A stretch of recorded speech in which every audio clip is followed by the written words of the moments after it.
Library.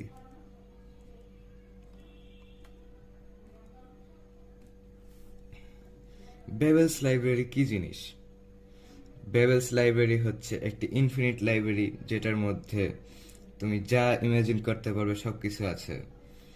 এটার মধ্যে এক একটি বইতে সবগুলো কম্বিনেশন আছে যেগুলো পসিবল।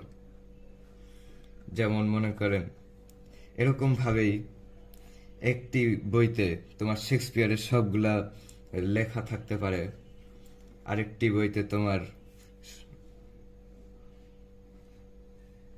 শেক্সপিয়ার একটি বইতে শেক্সপিয়ারের সবগুলো লেখা থাকতে পারে, আরেকটি বই শুধুমাত্র একটি র্যান্ডম জিনিস, এটার কোনো আসল অর্থ নেই। আরেকটি বইতে বিজ্ঞানের জিনিস,